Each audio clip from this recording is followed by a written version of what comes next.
Sledujete hlavní zpravodajskou relaci televize Nova? Dobrý den, jsem Lenka Bémová, uvádíme region. 13letá dívka porodila dítě. Dívka se jmenuje Marie Zelená, je ze Slovenské republiky. Rodiče dítě nechtěli, ale dcera ano. Dokonce už dala dítěti jméno. Maruška. Jako ona.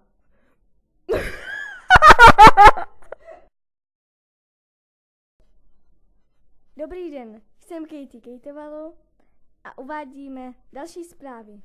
Včera ve Frýdku místku narazila 5letá holčička do sloupu.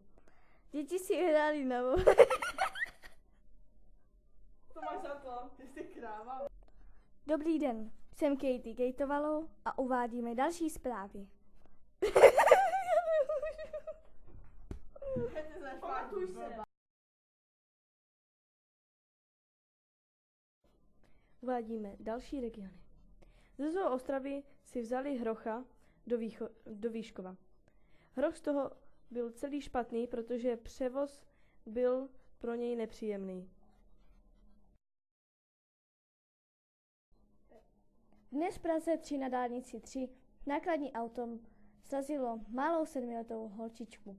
Jenže jak ji záchranáři převáděli do vrtulníku, tak omdlela.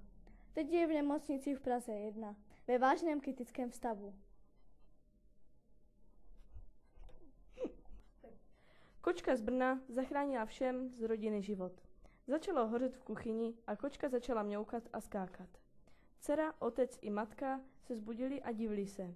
Dcera Pavlína se chtěla jít napít do kuchyně a viděla oheň. Celá rodina popadla hasící přístroje. Po 10 minutách se dcera rozhodla zavolat hasiče. Kočka dostala za to, že nás zachránila, velké balení friskýs, řekla matka.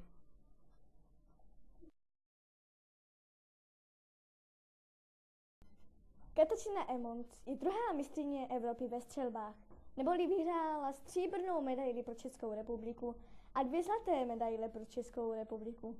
Kateřina Emont je nejlepší a nejhezčí střelkyně. Nashledanou u dalších televizních zpráv Lejka.